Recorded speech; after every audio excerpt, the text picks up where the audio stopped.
The music stops. An instructor claps their hands and calls out, "Rotate." Immediately, a dozen people in a social dance class drop their partner's hands, shuffle to the left, and frantically scan the room to secure a new physical connection before the next song starts. Open dance classes rarely have an equal ratio of leads to follows. When the rotation finishes, there is almost always a surplus. One person is left standing completely alone on the edge of the circle, forced to watch the others dance while waiting idly for the wheel to turn again.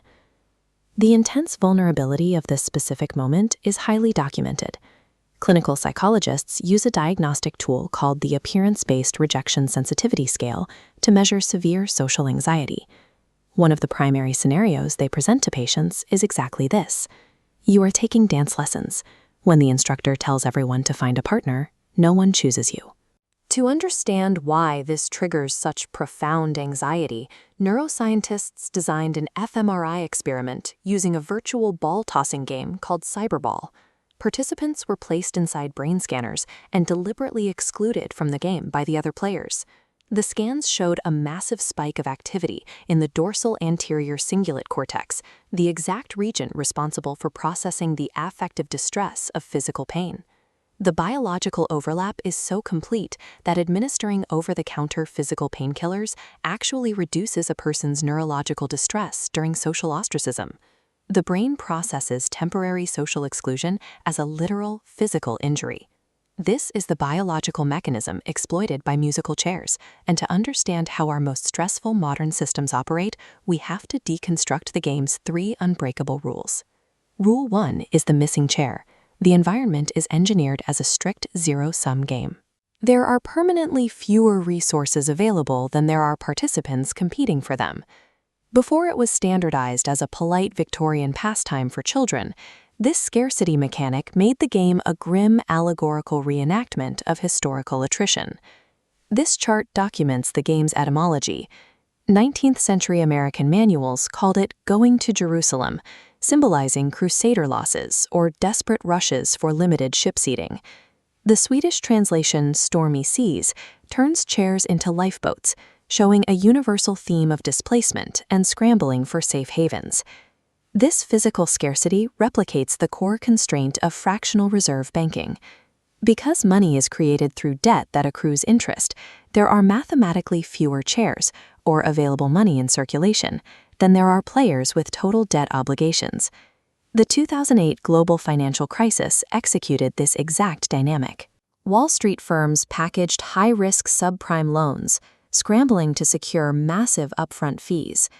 The goal was to exit the market before the inevitable defaults began, leaving slower participants without a chair when the housing bubble burst.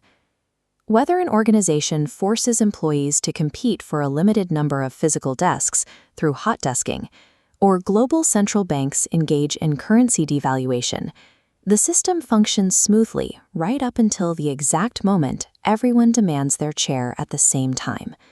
Rule 2 is the stopping music. The entire system is governed by pure uncertainty. Participants have no control over the timeline. An external authority dictates the exact randomized moment the system halts. Because players are moving continuously around a circle, differential gain theorists note that there is no optimal positional strategy. It is mathematically impossible to predict your spatial proximity to a resource at the exact millisecond the music suddenly ceases.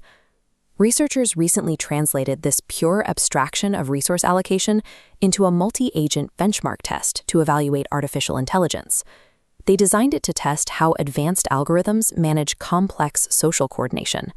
When language models play repeated iterations of this zero-sum game, they consistently fail the benchmark test.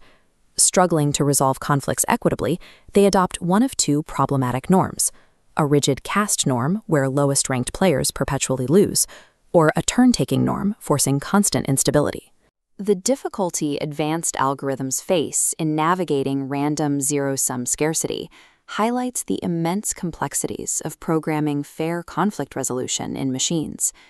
Rule 3 is the forced scramble.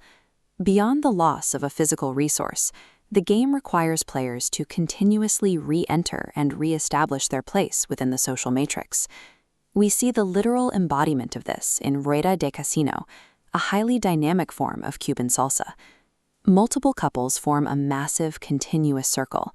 A designated caller shouts out commands like dame, forcing every leader to instantly release their current partner, move along the trajectory, and execute a crossbody lead with a new follower. This diagram outlines the structural isomorphism between the two activities. Both mandate a continuous circular geometry governed by an external locus of control. Failing to secure a connection breaks the flow, creating social pressure that results in the temporary exclusion of surplus dancers. Economists study this constant shuffling under the concept of noisy evolution. The overarching system is forced to find equilibrium through continuous errors and realignments, achieving stability at the expense of the slowest participants. Musical chairs provides researchers with a construct to describe unmanaged, zero-sum human competition. It isolates the raw mechanics of scarcity and the evolutionary need to belong. The challenge is determining whether we can structurally alter the rules of engagement in our daily lives to avoid the inevitable pain when the music cuts out. A cooperative German variant of the game, known as Reise nach Jericho, entirely eliminates the concept of losing. When a seat is taken away, the players are not removed. Instead, the group must collectively find ingenious ways to share the dwindling seats, balancing and supporting one another to ensure no one touches the floor. The modern social dance community applies a similar mitigation strategy known as switch dancing. Instructors actively teach dancers both the leading and following roles, entirely decoupling the positions from traditional gender presentations. By dynamically switching roles mid-song, the community effectively neutralizes the mathematical deficit of a demographic imbalance. Scarcity is frequently an artificial construct.